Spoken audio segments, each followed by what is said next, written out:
Bom dia. Hoje, desculpe, estou a receber uma chamada. Estou. Olha, meus irmãos, eu estou a fazer isso para brincar um pouquinho, mas eu peço, por favor, tirem os seus telemóveis e ponham em não incomodar.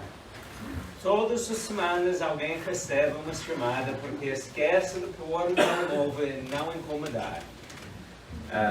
Respeitosamente, estou a pedir que faça isso. Espero que nós podemos chegar nos próximos 30 minutos sem receber uma chamada. Tem que pôr em não incomodar de novo. Agora, vamos continuar a estudar temas abordados por Jesus que revelam a sabedoria baseado no Antigo Testamento. Abram comigo as vossas Bíblias, faz favor, em Mateus, o Evangelho de Mateus. Vamos ler capítulo 9, versículos 9 a 13 e também capítulo 12, versículos 1 a 8.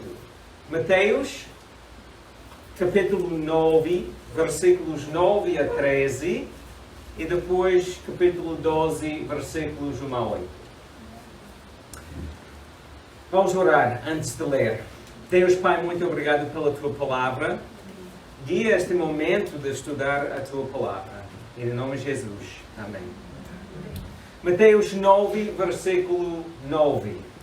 Quando Jesus ia sair daí, viu um homem sentado no posto de cobrança de impostos. O seu nome era Mateus. Jesus chamou-o. Siga-me. Ele levantou-se e foi com Jesus. Jesus estava sentado à mesa em casa de Mateus e vieram muitos outros cobradores de impostos e mais gente pecadora sentar-se à mesa com ele e os discípulos. Ao verem isso, os fariseus perguntavam aos discípulos: por que é que o vosso mestre se senta à mesa com os cobradores de impostos e gente pecadora? Jesus ouviu isso e explicou: não são os que têm saúde que precisam de médico, mas sim os que estão doentes.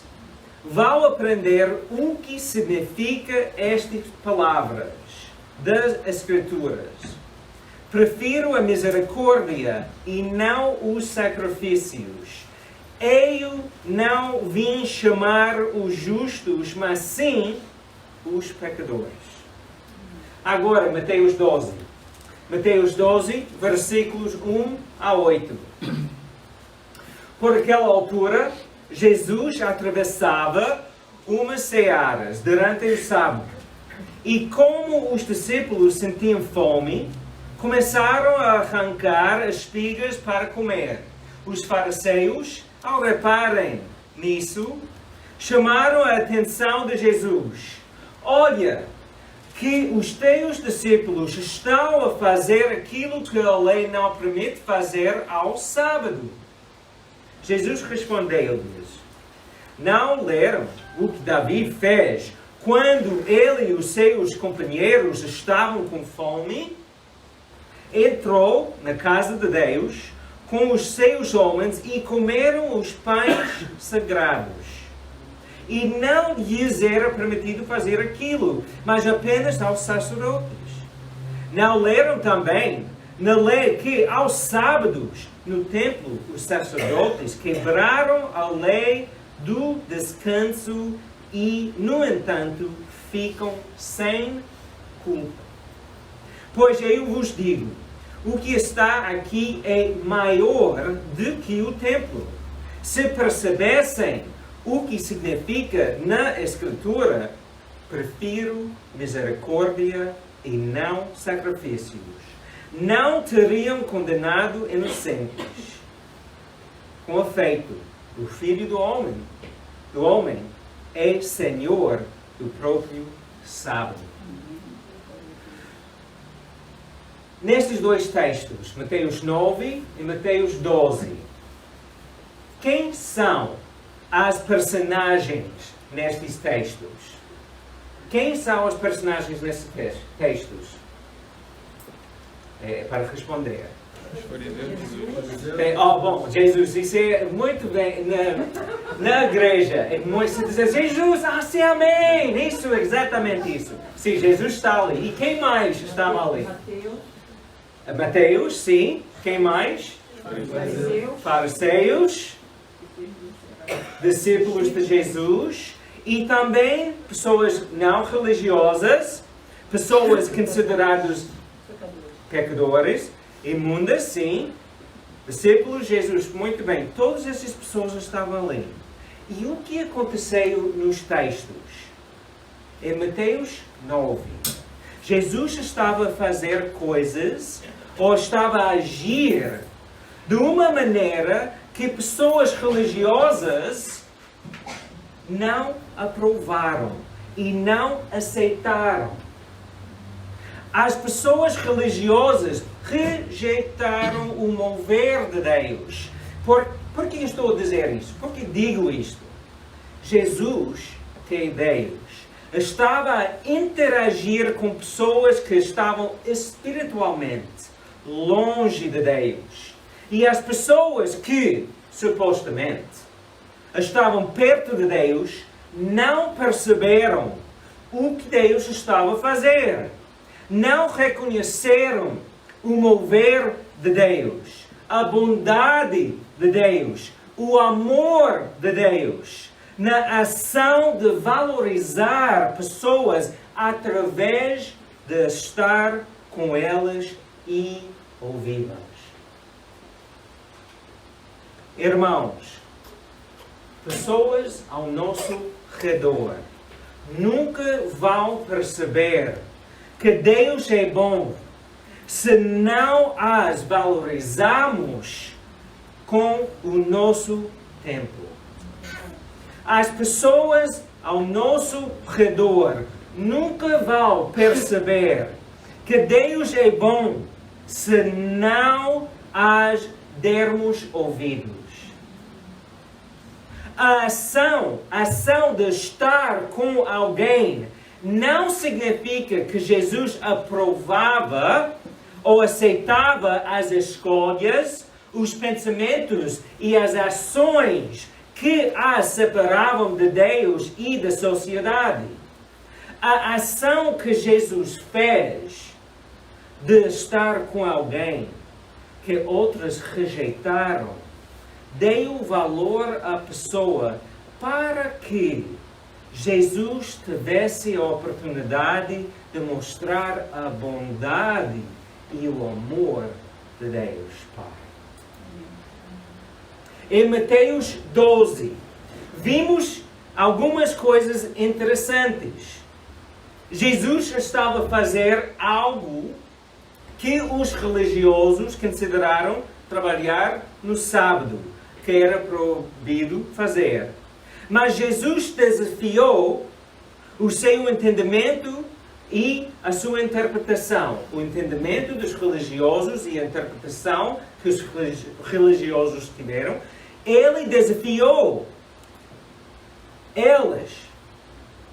Ele fez coisas que eles não perceberam. Irmãos, temos de verificar que a nossa interpretação das Escrituras não estão a impedir-nos de desenvolver um relacionamento mais íntimo com Deus. Estas pessoas religiosas tiveram ideias e interpretações que não ajudaram elas a conhecer Deus.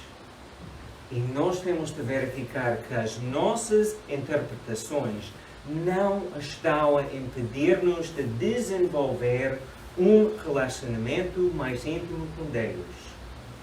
temos de verificar que a nossa interpretação das Escrituras não está a limitar o mover de Deus nas nossas vidas e nas vidas das pessoas ao nosso alcance. Eu não estou a dizer que podemos interpretar a Bíblia de uma maneira que agrada às pessoas. Não estou a dizer que temos de interpretar a Bíblia à luz da cultura para que a Bíblia seja mais aceitável ou palatável. Não, eu não estou a dizer isso. Agostinho disse: qualquer que pensa ter entendido as divinas Escrituras ou qualquer parte delas, mas com esse conhecimento não consegue edificar o amor de Deus e o amor do próximo, ainda não terá obtido sucesso em entendê-los. Se a nossa interpretação não ajuda-nos a amar Deus e a amar o nosso próximo, não estamos a entender a Bíblia. Irmãos, Deus é bom e bondoso. Se interpretamos as Escrituras de uma maneira que torna o nosso Deus, nosso querido Pai no céu, em um Deus da raiva e zanga que odeia as pessoas e que nos torna juízes sem compaixão, sem graça, sem amor, sem misericórdia, falhamos na interpretação. Nos textos que lemos hoje, Jesus citou Oséias 6, quando ele falou: se percebessem o que significa as Escrituras, prefiro misericórdia e não sacrifícios, não teriam condenado inocentes. Também, em Mateus 12, disse: vão aprender o que significam estas palavras da Escritura. Prefiro a misericórdia e não os sacrifícios. Abram as vossas Bíblias em Oséias 6, versículos 4 e 6. Começando em versículo 4, capítulo 6, versículo 4.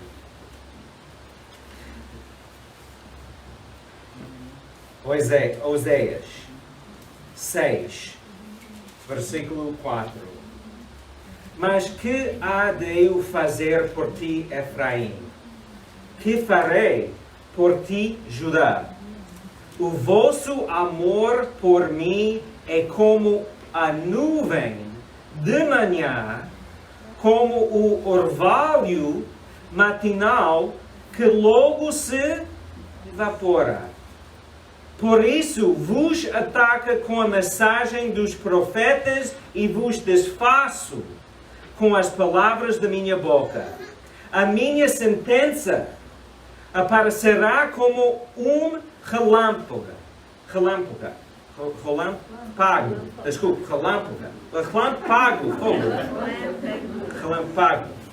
É relâmpago.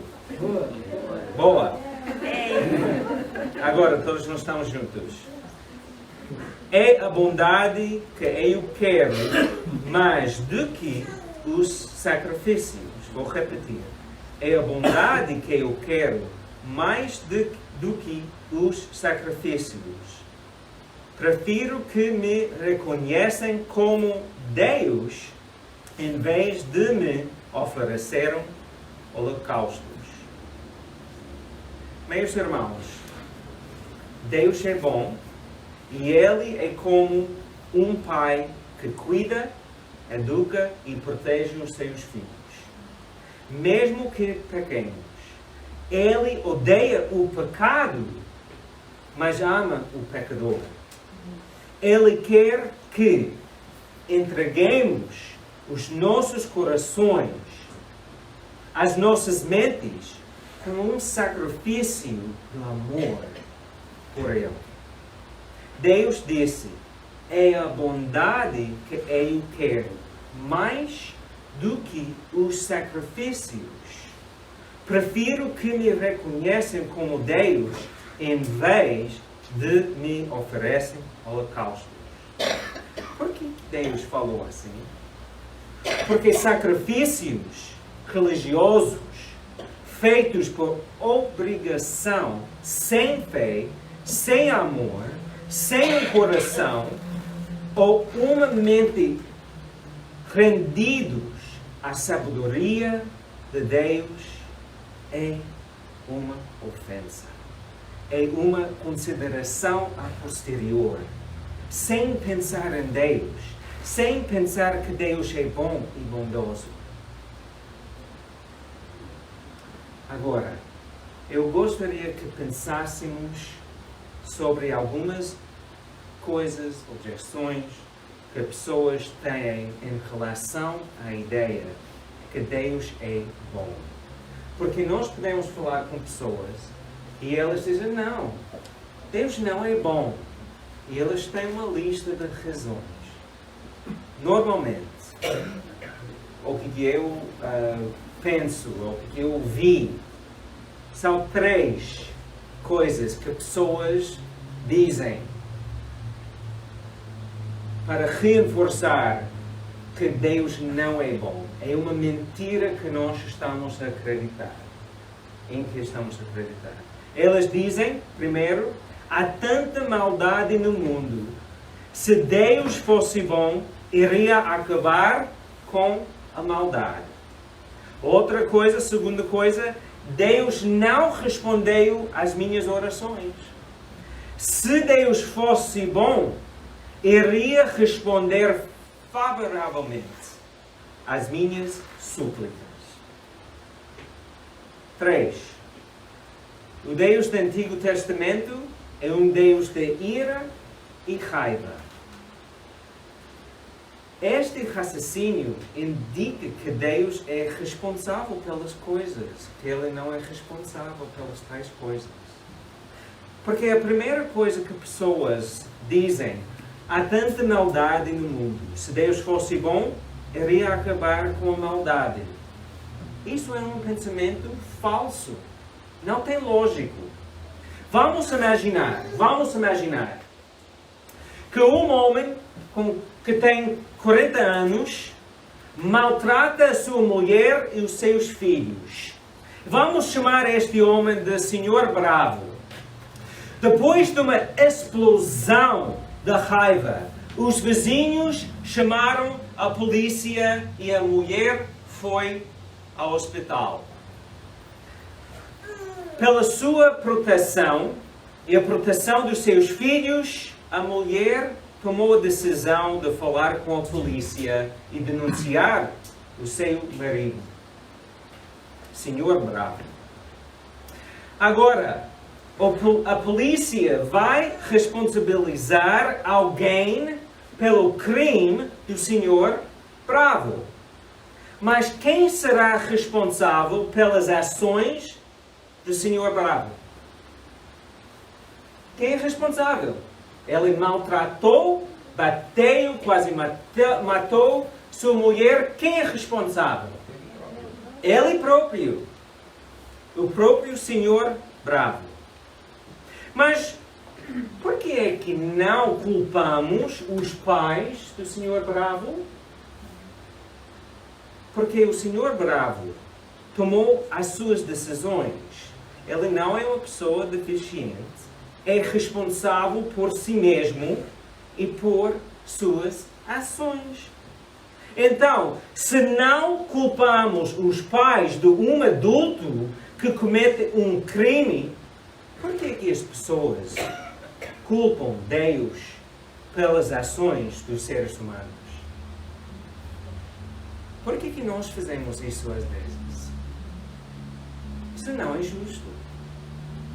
Nós estamos a tomar decisões e fazemos ações, temos atitudes que são coisas que um cristão não pode fazer nem acreditar.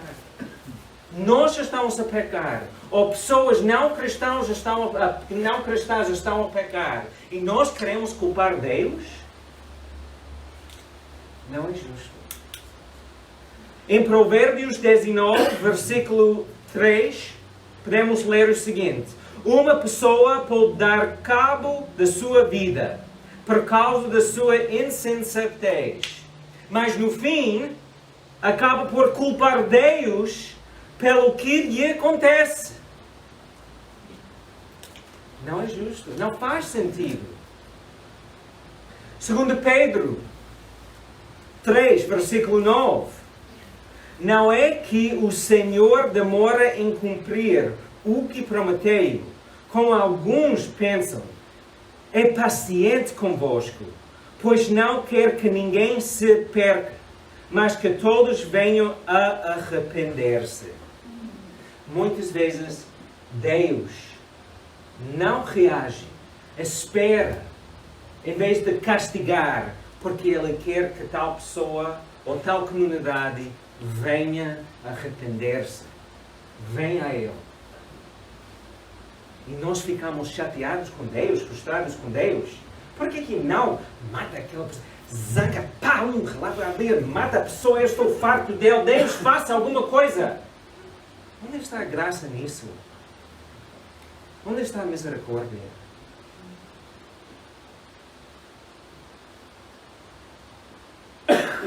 A segunda coisa que pessoas muitas vezes dizem é: Deus não respondeu às minhas orações. Se Deus fosse bom, iria responder favoravelmente às minhas súplicas. Tiago 4, versículo 3. E quando pedem, não recebem, pois seus motivos são errados. Pedem apenas o que lhes dará prazer. Todos nós somos culpados nisso. E todos nós, às vezes, oramos, Deus não responde, porque estamos a pedir coisas baseadas no eu, egoísmo.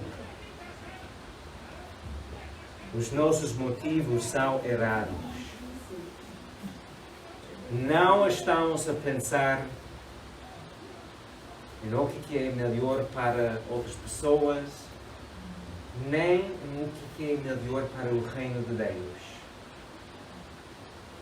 Estamos só a pensar em nós. Mas Deus é tão bom que Ele não responde dando-nos coisas que vão causar mais problemas nas nossas vidas.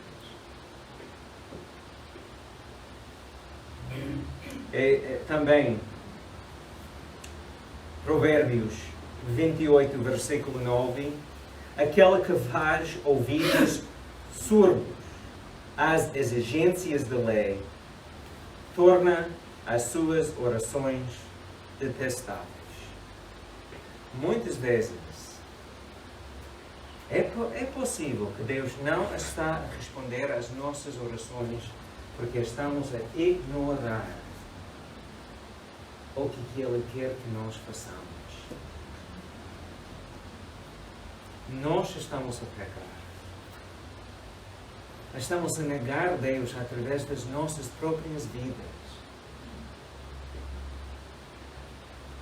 E Ele não responde às nossas orações porque nós não estamos a honrar Ele. Só queremos Deus quando é conveniente. Quando preciso de algo novo, novo carro, novo emprego, novo isso ou mudar aquilo. Mas o resto do tempo, quando tudo está indo bem, como eu quero, Deus pode ficar ali nos domingos. Pode ficar ali com a Bíblia, ali que não abre. Até que eu sinto muito pressão.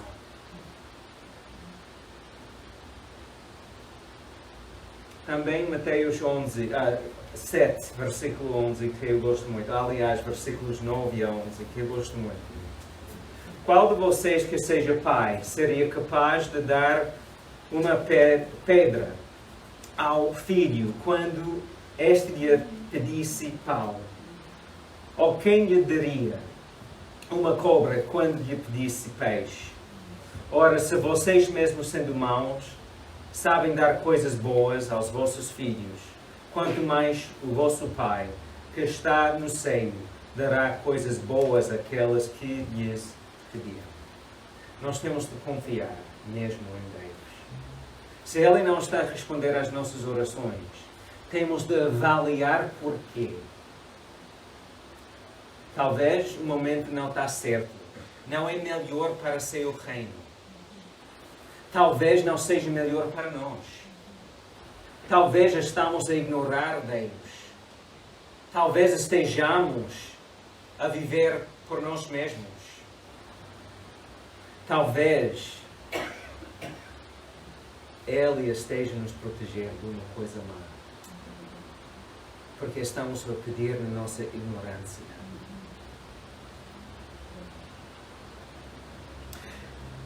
Eu não sou ignorante em termos de muitas vezes esta pergunta pode ser baseado porque uma coisa má aconteceu na vida de tal pessoa. O meu pai faleceu. Deus não curou o meu pai. Muitas pessoas, centenas de pessoas, oraram que Deus curasse ele, mas não fez. E muitas vezes aquela pergunta está baseada numa coisa muito pessoal que aconteceu. E nós temos de ajudar as pessoas a perceber a ideia completa acerca de por que Deus não responde como nós queremos.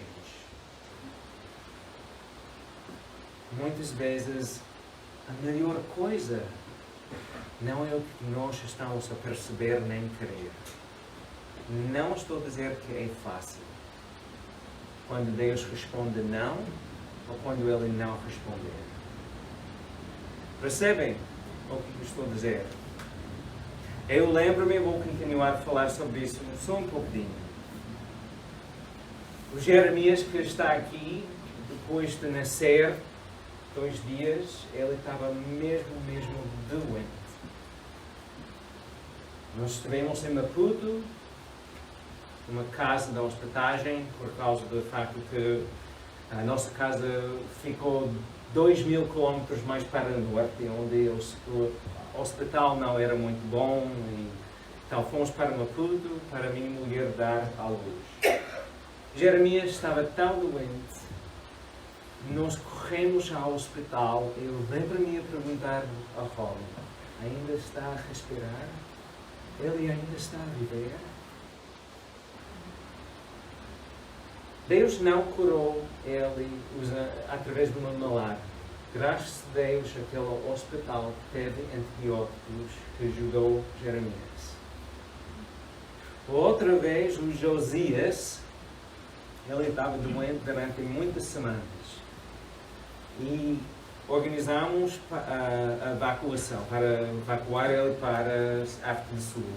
E pedimos uns 400 pessoas a orar. Deus iria curar Josias antes de meia-noite. Porque a meia-noite foi o momento que, depois da meia-noite, não podia cancelar a ambulância. Que era evacuar ele para a África do Sul.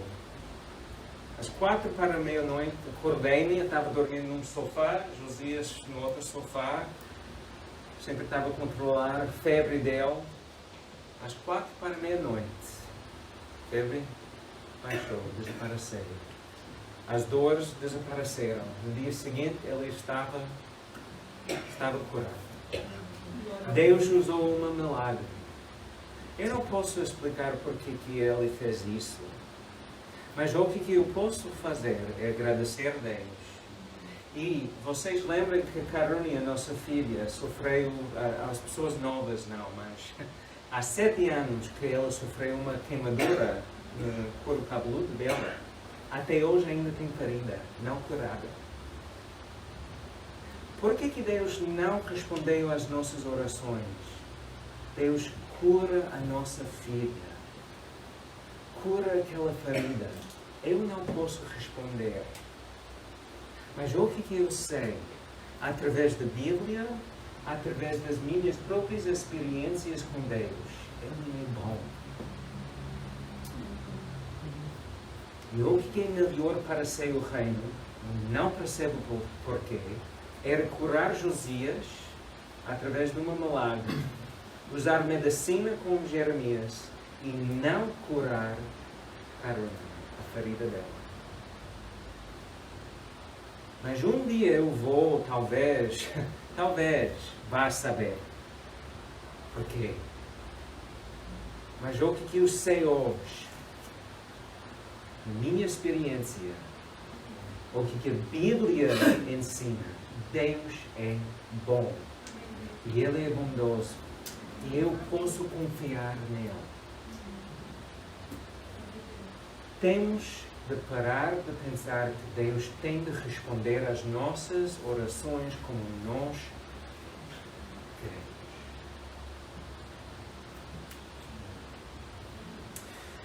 E finalmente, muitas pessoas dizem que o Deus no Antigo Testamento é um Deus de ira e raiva. Mas isso é completamente errado. É baseado porque nós escolhemos as histórias no Antigo Testamento, como Noé, chuva, todas as pessoas morreram, ninguém arrependeu. Mas sabe quantos anos levou Noé para construir a arca?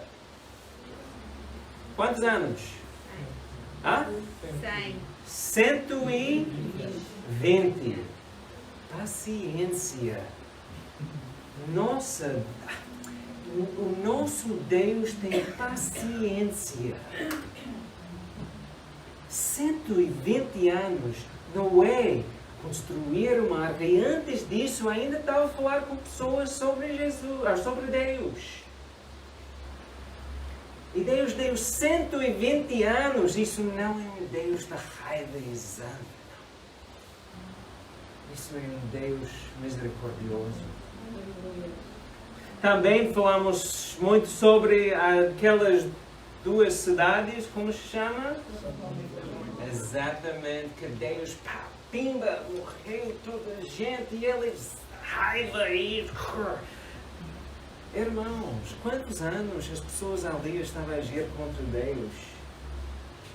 Quantos anos elas rejeitaram Deus? Abrem as vossas Bíblias, faz favor, em Jonas.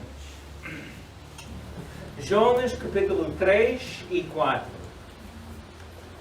Vou começar em Jonas 3, versículos 3 a 5, e depois vou saltar para versículo 10. Jonas 3, versículo 3, 4, 5 e depois 10. E Jonas foi então para onde? Nínive. Como o Senhor lhe tinha ordenado. Ora, Nínive era uma cidade muito grande que levava 3 dias a atravessar a pé. Entrando na cidade, Jonas foi caminhando por ela durante um dia e ia dizendo em voz alta: dentro de 40 dias, Nínive vai ser destruída. Os habitantes de Nínive, grandes e pequenos, todos acreditaram em Deus, proclamaram um jejum e vestiram-se de saco em sinal de penitência. Deus viu que elas tinham deixado realmente o seu mau comportamento e decidiu não os castigar, como antes tinha declarado que havia de fazer. Continuando, capítulo 4, versículos 1 e 2. Mas Jonas ficou muito feliz. O que está a dizer? Ela ficou feliz. As pessoas arrependeram-se. O que diz? Jonas ficou muito desgostoso com aquilo e muito resentido. Deus, como é que tu fizeste isso? Chegou mesmo a pedir ao Senhor: ó Senhor, era isto mesmo que eu receava que acontecesse quando ainda estava no meu país. Foi por isso que tentei fugir para Tarsis. É que eu saiba que tu és um Deus generoso e cheio de compaixão, paciente e cheio de bondade, sempre pronto a renunciar aos castigos que prometes. O Deus que Jesus anunciava é o Deus que nós encontramos no Antigo Testamento. O Deus cheio de bondade, compaixão, paciente e pronto para perdoar. Deus revelado no Antigo Testamento é mesmo um Deus de compaixão e misericórdia. E nós temos de ter cuidado quando aquela pessoa que não gostamos começa a ir à igreja, começa a fazer perguntas sobre Deus e acerca de Jesus e começa a reconhecer a sua vida e as atitudes não são mesmo boas atitudes e ela precisa mesmo de Deus, ela precisa de Deus, tal pessoa, quando muitas vezes reagimos como Jonas. E agora Deus? Tem de ir à igreja com ela? Olha, irmãos, pensa só acerca do que Deus perdoou na tua vida. Pensa sobre a graça e misericórdia que Deus derramou na tua vida. E nós temos de reagir da mesma maneira, ajudando as pessoas ao nosso redor a perceber que o nosso Deus é um Deus muito bom e bondoso, cheio de misericórdia, compaixão, amor, pronto de receber os seus filhos perdidos. Amém? Amém. Durante as últimas semanas, aprendemos que Deus é bom. Ele é um Pai para nós, um querido Pai, em quem podemos confiar nos momentos altos e baixos da nossa vida.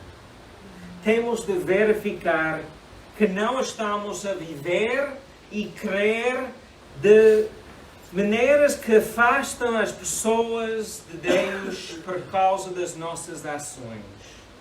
Verifica que não és uma pedra de tropeço para as pessoas.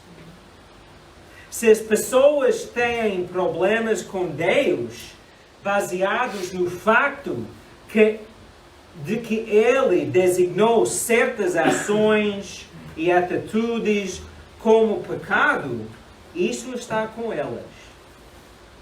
Deixa a pessoa tropeçar na rocha que se chama Jesus. A palavra viva.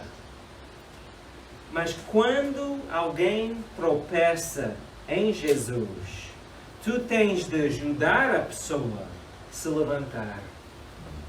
Tens de administrar os primeiros socorros. Então, envolva-se com pessoas ao teu redor que estão longe de Deus. Envolva-se no seu bairro, na tua escola, Ajuda as pessoas a perceber quem Deus é. Mas tudo que falei hoje não é possível sem de receber Jesus e ter um relacionamento com Deus. Tu tens de arrepender-se, confessar os teus pecados e receber Jesus na tua vida. E Ele vai começar a transformar a tua vida. Pode falar conosco acerca de como é que alguém pode receber Jesus. Estamos cá para ajudar cada pessoa a caminhar com Deus. Vamos orar. Deus Pai, muito obrigado pela Tua Palavra. Obrigado porque Tu és sempre pronto de perdoar as pessoas, de receber as pessoas. Obrigado, Pai, que Tu ages com sabedoria. Tu faças o que é melhor para nós e o que é melhor para o Teu reino.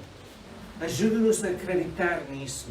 Ajuda-nos a ver o Senhor a agir e mover nas nossas vidas, vidas das pessoas ao nosso redor e neste mundo, para que nós possamos proclamar que Tu és um Deus bom e bondoso. E no nome de Jesus. Amém. Espero que vocês tenham uma boa semana. Amém.